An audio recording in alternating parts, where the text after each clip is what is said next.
Today is December 19th, and you're on Andrei Larionov's channel. 3 days ago, on December 16th, which was 40 days after the US presidential election won by Donald Trump, the guest of honor held his first press conference. At this press conference, a significant number of questions were dedicated to the nearly 3-year-long large-scale aggression of Russia against Ukraine. On this occasion, Trump gave many comments, thoughts regarding the war, regarding possible negotiations, regarding the possible outcome of these negotiations, regarding his relationship with Zelensky, with Putin. At the moment, this is probably the most complete collection of Trump's statements on this topic. And that's why this topic deserves careful consideration, analysis, and some initial conclusions.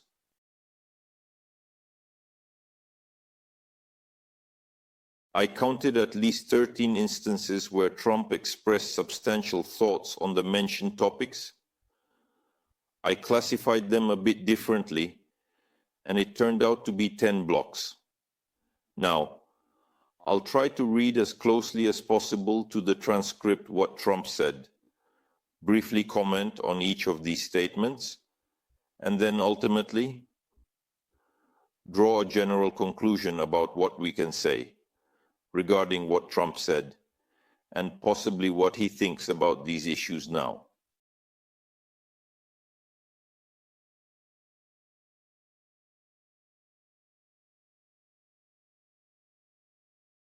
So the first question, the first topic about the Russia-Ukraine war.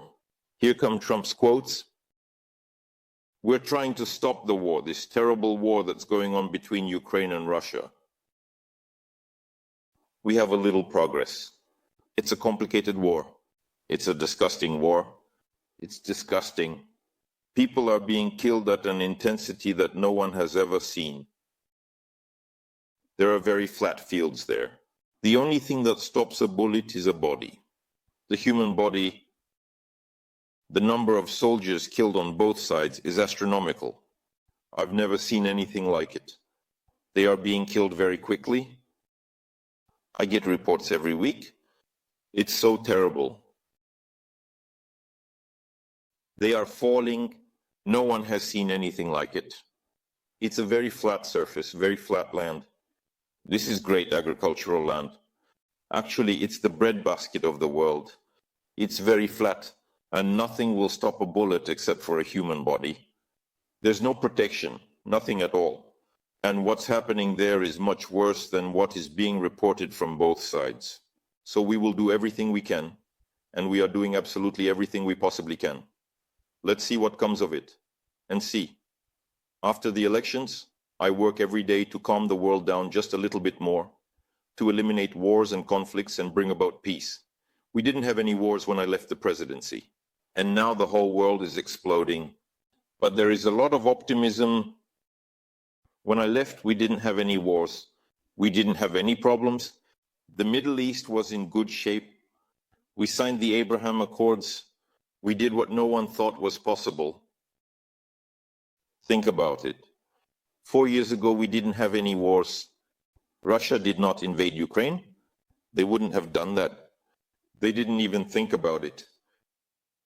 When they saw what happened in Afghanistan, I think it gave them an idea. But they wouldn't have done that. They would have certainly never gone. President Putin would have absolutely never gone. And now, unfortunately, you see all these people who are tragically dead. All these cities are destroyed. It's nice to say that they, apparently referring to the Ukrainians, would like to get their land back. But the cities are largely destroyed. They, in this case, it seems referring to the Russians, apparently left the offensive on Kyiv because maybe they wanted to use it, to take it, but they couldn't do it. They dealt a big blow, but relatively, compared to other cities, it was very small. But many of the other cities are gone. Those beautiful towers, those beautiful buildings that the Ukrainians apparently had, now lie in ruins, completely destroyed. All the towers, these magnificent millennia-old, 2,000-year-old structures that were very sturdy, are completely destroyed. You see some of these cities and there isn't a single standing building left. So when they say, in this case, apparently the Russians, we will take the country. What will we take? What will we take? These century-old, these buildings will require a century to restore. It will take 100 years to rebuild. These buildings will require a century to restore. It will take 100 years to restore, and still, it will never be possible to make it like it was before. What a shame. This shouldn't have happened. This would have never happened. If I were president, this war would have never happened. The journalist asks, Mr. President, a quick question. About Ukraine, you mentioned that some areas are already devastated. Do you think Ukraine should give up territory to Russia?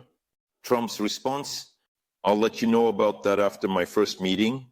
Obviously, it's about the meeting with Putin. Trump continues, but most of this area, when you look at what happened to it, I mean, there are cities where not a single building is standing. This place is in ruins. There isn't a single standing building. So people can't return to these cities. There's nothing there. It's just ruins. Then he talks about how he demolished a building in Manhattan, and so on, but it's not that interesting here. And then he continues, there were a lot of people in those buildings. There were many more than what you're being told. These are huge buildings. These are very tall buildings. They're 15 to 20 stories tall. These are big buildings. I was surprised at how big they are, and they ended up flattened like a pancake. 1 or 2 bombs hit them, and they just collapsed. And they, apparently the reporters, or maybe the Ukrainian authorities, said that no one was hurt. No one knows who was in those buildings. There were a lot of people in those buildings. They will find them when they start to take out, apparently, the deceased. In the war between Ukraine and Russia, many more people are dying than is being reported. This also applies to the soldiers. Soldiers are being killed. It's a slaughter like we haven't seen since World War II. It needs to be stopped. I'm doing everything I can to stop it. Next, he talks about the comparison with Afghanistan in another place. Too much was given to Afghanistan, apparently, from the United States. It was given away foolishly, terribly given away.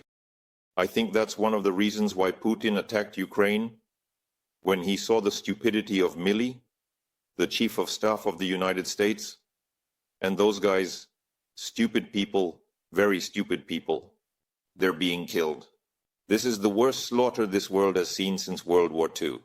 I saw photos of fields where bodies are lying on top of bodies.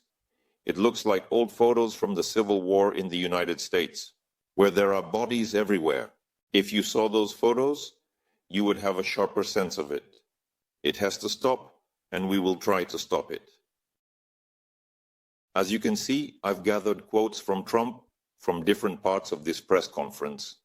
But on one topic, on the topic of the Russian-Ukrainian war, what conclusions can be drawn from this? The first one is obvious.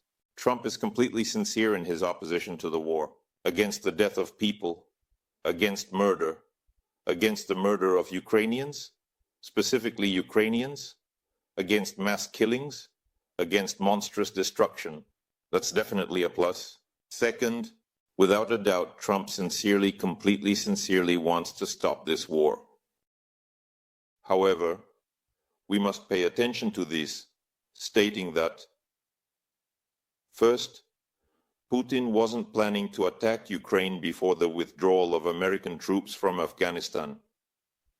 And by linking the withdrawal of American troops from Afghanistan to Putin's attack on Ukraine, Trump shows that he doesn't understand the reasons for this war. Putin's attack on Ukraine, if it is connected to the withdrawal of American troops,